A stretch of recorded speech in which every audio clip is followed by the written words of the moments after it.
So ayun guys, good morning, happy Friday.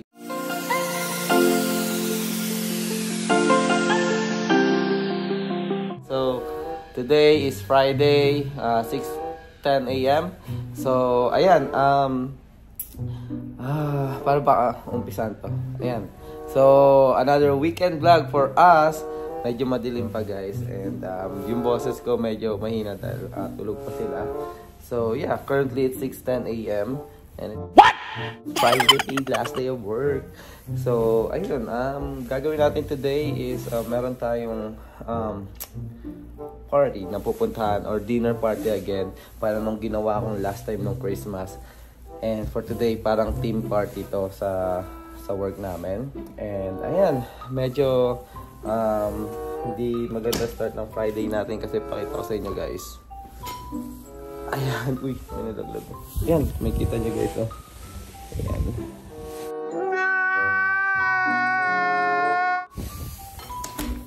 Medyo makapal yung snow. So, ayan.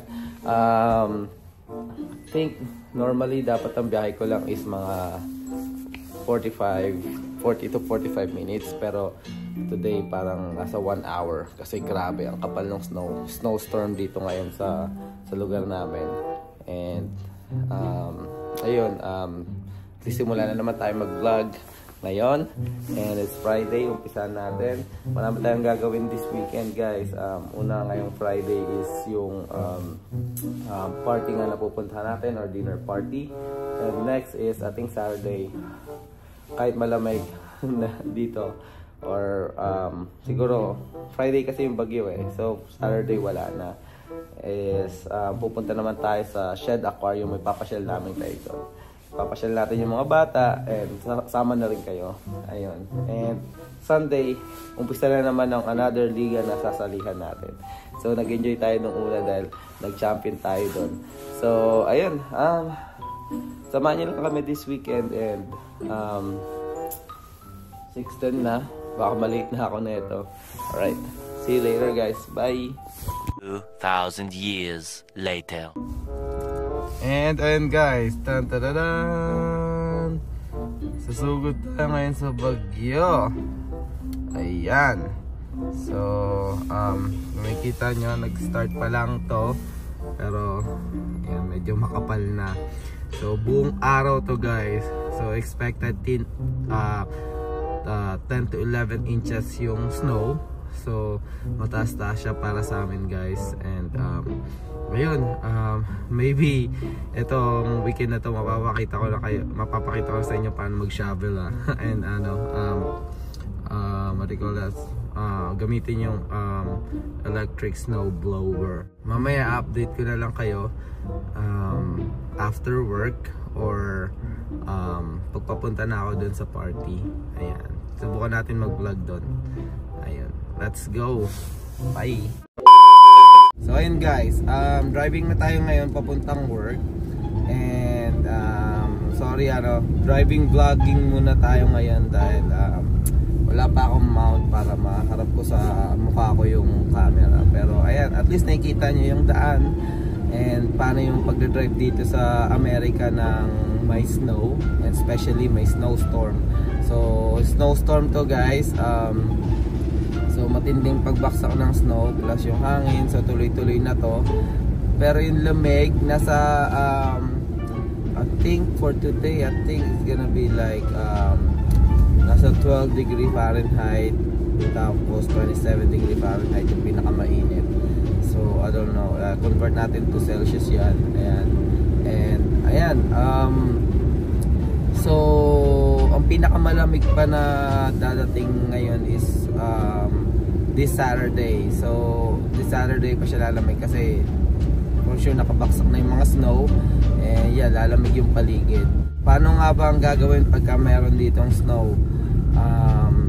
Yeah, una sa lahat, pag may snowstorm, dahil mataas ang amount ng snow na babaksak, so mataas yung inches, so possible yung mga sasakyan na hihirapan, and nahihirapan na mag-drive kasi sobrang madulas yung daanan, And konting ano mo lang, break mo lang, is either mag-slip, ano ang tawag nito, mag-skid ka and dumire-diretso ka sa ditch or dun sa gilid, or worst case is mabangga ka. So dito sa Amerika, importante talaga yung sasakyan mo is panlaban sa snow. Hindi naman sinasabi na mag-sedan or wag sedan or mag-take ng SUV, pero hangga't maaari mas maganda yung SUV.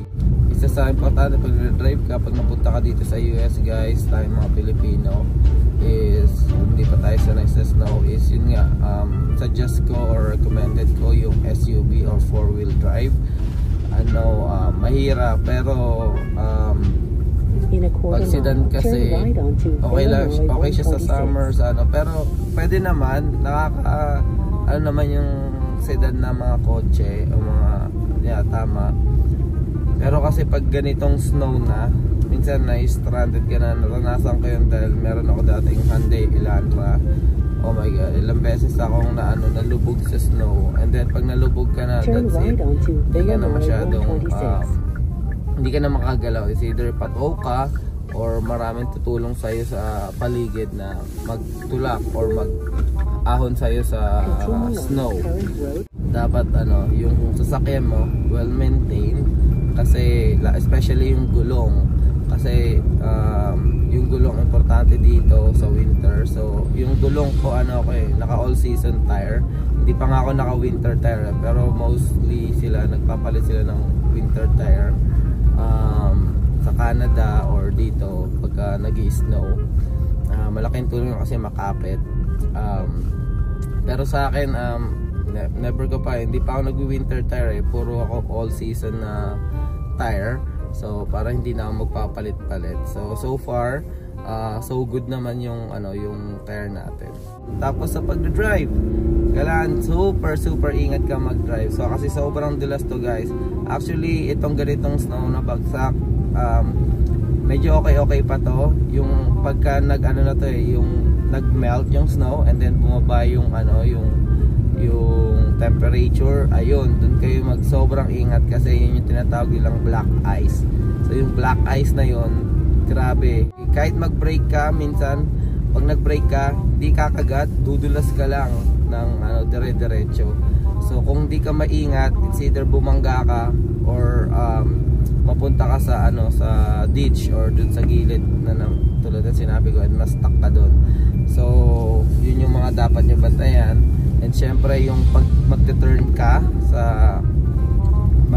if mag-right ka or left, pag magte-turn ka, ingat kasi pwede ka namang umikot pag ganon, pagka nag-turn ka ng mabilisan o nag-turn ka ng mabilis. Promise, para kayong nasa Tokyo trip, magdi-trip ka tulad nito, ayan. Pero ito okay pa, makapit yung gulong ko, saka naka all-wheel drive naman ako. Kaya medyo kumakagat, saka hindi pa masyado mataas. Ayan. Kung makita nyo guys, yung daanan maputi, hindi dapat ganito. Dapat may nagpo-flow. So usually pinoplow na nila. Pero I think yung snow kasi dumating ng madaling araw, kaya I think mamaya pa yung mga truck na magpo-flow. So magsasaboy ng asin and then ipo-flow or hukay nila yung mga para ma-clear yung daanan. So, ayan guys, tulad yan, makikita nyo. Ayan. Ayan yung nagpo-flow. Ayan. Ayan. So gigilidin niya. Tapos magsasaboy din yan ng ng asin. Ayan. Ewan ko makikita sa camera, pero ayun yung sinasabi sa asin. Hi guys! Good morning! Mag-vlog lang ako para ipakita sa inyo yung nangyayari ngayon here sa Illinois. So, may snowstorm kami and ayan, nag-ready ako para mag-flow outside. So, yun, medyo buong araw ngayon, Friday, na mag-snow. So, medyo malala dahil mataas na yung snow sa labas. Kaya, lalabas muna ako para bawasan yung yung snow dun sa driveway para hindi kami masyadong mahirapan pag tumigil na yung snow. So, ayun, guys, medyo challenging. Malakas din yung hangin. So, yung yan, nakita nyo yung swing namin. So, sa sobrang lakas ng hangin, natumba na. So, yun. Guys, stay warm, stay safe. So, and watch out. Maglinis muna ako sa labas. Bye! 3 hours later. Can you move it along? I'm all out of time card. And ayun na nga guys, welcome back. Ayun. Update lang. Kataas lang ng work, pinawi tayo ng maaga guys. I think 1:30 pa lang pinawi. Malayo yung pinagparkingan ko. So, parang mga 15-minute walk. Kaya kalalabas ko pa lang. Currently, it's 2 p.m. So, yun nga. So, ang original na lakad ngayon dapat is, yun, mamayang 7 p.m. ay pupunta kami ng restaurant kasi it's a team dinner party. Kasama yung mga surgeon namin. And, ang unang plano is sana mag-stay na lang ako dito kung 3:30 ako pauwiin. Pero since pinauwi ako ng maaga, 2 p.m. pa lang, mag-ano na ako, uwi muna ako sa bahay para kahit pa paano makapag-refresh or makapagpahinga ng konti, and then balik na naman dito kasi may mga sasabay sa akin kasi tulad nga kanina bumabagyo, actually hanggang mamaya bukas pa ng madaling araw tong bagyo na to, so mag-snow pa kaya and sabi nila mahirap yung parking, kaya ang sasabay sa akin is I think apat yung sasabay sa akin guys, mga katrabaho ko, si Kuya Alan, si Christian, Tony, and Diane. So, makikita-kita kami dito sa trabaho ulit, sa parking. And then, ayun, sasabay sila sa akin. And so far, so good. Di masyado busy sa work kasi, ayun nga, bumabagyo. And, grabe, nag-brownout pa nga sa work kanina, kaya, medyo, kasi kanina umaga talaga sobrang lakas. Makikita nyo naman kanina nung nag-drive ako ng umaga. And ano din si Andrea doon sa bahay, sabi niya ano daw, malakas yung hangin and grabe yung snow. So tumaob nga yung isa naming upuan doon, yung swing namin tumaob, hinangin siya, kinakabahan siya baka lumipad palabas ng fence, pero buti na lang naagapan. And hindi tuluyan yung hindi natuluyan yung yung paglipad nung na yun, nung swing. So ayan, kaya talaga dito pag nag snowstorm talagang doble ingat kasi iba yung snowfall lang pag nag snow. So parang regular snow, ito kasi snow siya, malakas yung snow, at the same time malakas din yung hangin. So parang bagyo dyan sa Pilipinas na ulan, dito bagyo na snow. Kaya naman din ako nag-vlog ngayong araw kasi nag-snowstorm. Gusto ko lang din i-share or sabihin yung paano ba kami mag-prepare dito sa pag may snowstorm. So, ayun. So, ang importante lang naman dito, tulad may vlog na ako nung nakarang vlog, nakarang araw. Sinabi ko na yung policy or yung rules kapag ka nag-snow is dapat clear yung pathway mo or walkway. And yun lang ang hirap kapag ka snowstorm kasi ang lakas nung snow, ang lakas nung baksak, ang dami ng baksak ng snow. So ang tendency is wag mo na siya paabutin ng mataas kasi pag pinabot ng mataas, ang hirap palahin, ang hirap alisin sa driveway. So every 2 hours kung kaya yon, every 2 hours yung pag-shovel or pag-alis ng snow. And then kung maganda sana is lagyan ng asin. So yeah, pero yung asin guys nakakasira ng ng concrete. Kaya ang ginagamit namin ni Andre is magnesium saka calcium something, mineral siya, hindi instead of salt. Pero maganda sana yung salt kasi mas mabilis matunaw. Pero ayun, Ayaw naman namin masira yung driveway kasi mas mahal magpagawa ng driveway dito sa Amerika. Grabe. So may kakilala ako, parang nirenovate yung driveway niya kasi ang dami ng bitak-bitak, and umabot ata ng $5,000. So magkano na yun sa Philippine money? I think kulang-kulangan na yun, 250,000 or may get 250,000. Driveway lang yun guys, sasementohin lang yun. So hanggat maaari i-maintain mga gamit dito or yung mga ano sa bahay kasi mahal magpagawa, unless may insurance ka na i-cover nila yon. So ayun guys, sige, update na lang later mamaya. See you, peace.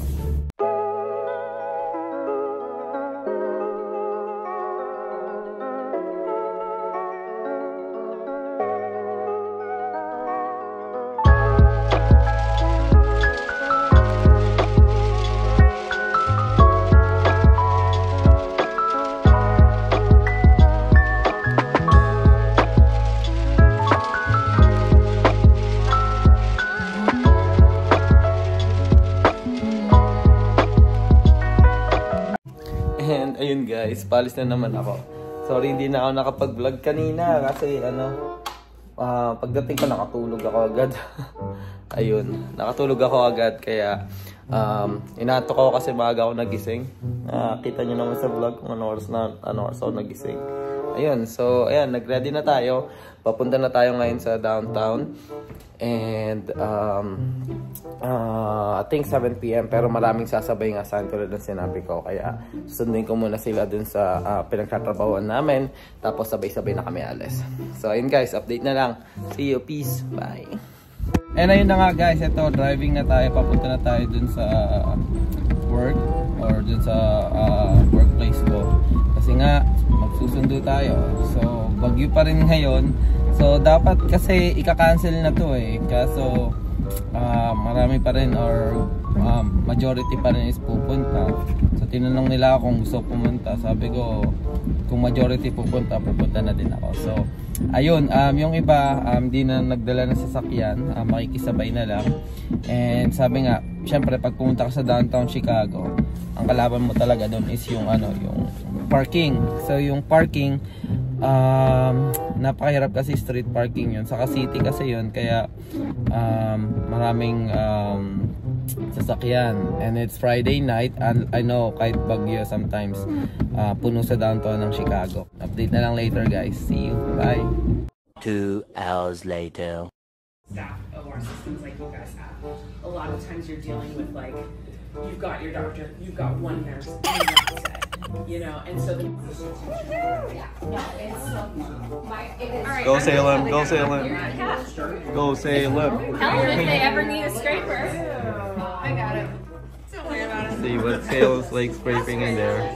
So to get the skin to this point, you guys are usually like handing off tools. Oh no, you're fine, Kelly. But when we press play, the enzyme that you guys Go Salem. dissolve and put in egg gets heated at 37 degrees, and it breaks down the protein barriers of the epidermis, so that. But use the body of the blade and a little bit more pressure. It kind of makes a noise. Yeah, you want to be able to hear it. Okay. Oh, got it. Yeah, like that. Yeah. So they might need, I need 2 cc's to cover 160, you know. Right. But right there. 4 to 6 inches away. Aaron. TikTok. Squeeze it. There you go. Alright. Feels like Harder than it looks. yeah. Nice. She's like, whoa, I feel better. So Yeah, I like perfect. No, that's exactly what you want. I'd rather spray this. quick coverage. I'd rather spray You want to use a little bit more of the belly of the blade, Full coverage and not like the side, really. Oh, yeah, this way. like And that's the way it is because those way. Messed up the Yeah, skin. that sounds a good sound. You wanna hear that. Messed up the skin. Go grab another one. Go grab another one. That's like the time Carson's walking with the allograft and just drops. Oh no, right? that's where they want Oh jeez. He goes, my bad. Men's soon able to do it. Yep, there we go. You're crushing it. I don't See? That's what you're supposed to do. Oh, sorry. Oh, yeah, that's true, Abby. After 7 months, and then you teach us how to scrape. Done. And you are. Look, he's crushing it. You know what? After the 7th shot. Best one so far. I know, right? See you in 52 weeks. Sean, did he do a great job? Yeah, he did great. All right. I just think it'd be fun to be like, Still here. That's all that matters. excellent. Who else did you appreciate? And then like, no threat of a snowstorm. Who is the patient's ICU nurse, comes down to the OR and process RECELL, and then it goes back up because she doesn't have a patient. And so we train, not me, but And ayun na nga, hi Klein. Yan, ito na tatapusin na namin yung vlog namin ngayong araw. So, yeah, dami namin ginawa ngayong Friday. Pumasok pa ako sa work, kaming dalawa. And, matahimik mo. Antok na, kakain pa. Yeah, inantay nila ako ni Klein. Ayun, no? Giting ba si Klein eh? You still awake? Ayan, so, inantay nila ako, kakauwi ko lang. Currently, magto 2 AM na. 2 AM. Magto 12 AM na. So, ayan, may snowstorm pa rin kaming inaantay ngayong madaling araw. So, pero wet snow naman siya kaya natutunaw naman, right? Kamusta experience mo sa pag-shovel? Hirap. Nakakapagod. Kasi Ayan. Siya yung nag-shovel ngayon kasi nasa work ako nung umaga tapos may lakad ako nung hapon. So, ayan. So, ayan guys, thank you sa panonood. And yeah, comment lang kayo kung may mga tanong pa kayo or gusto kayo ipa-content sa akin. Pero yeah, thank you sa 326 subscribers natin. So yeah, hopefully madagdagan pa. Pero dagdagan kasi nag-start ako ng 200 eh. Ngayon nadagdagan ng 126 subscribers. So ayan, sana madagdagan pa yung mga subscriber natin. And bukas samahan niyo ulit kami. Papasyalan naman natin yung mga bata. Although yung degree yung temperature dito is sobrang baba kasi nag-snow. And yan, after nun talaga lalamig kasi maraming yellow yung nandito sa baba. So, negative, hindi siya negative pero single digit siya. And yeah, update namin kayo bukas, another vlog. And papasyal namin yung mga bata kahit malamig. Pupunta kami sa Shed Aquarium. Isa yun sa pinakamalaking aquarium place dito sa US. And pupuntahan natin siya bukas. Para siyang Manila Ocean Park na mas malaki. Pero ganun yung team niya. So papasyal natin si Clay kasi mahilig sa isda yan. And si Claire. And yun. So subaybayan nyo lang kami lagi sa vlog. And thank you sa panonood. See you later. Bye!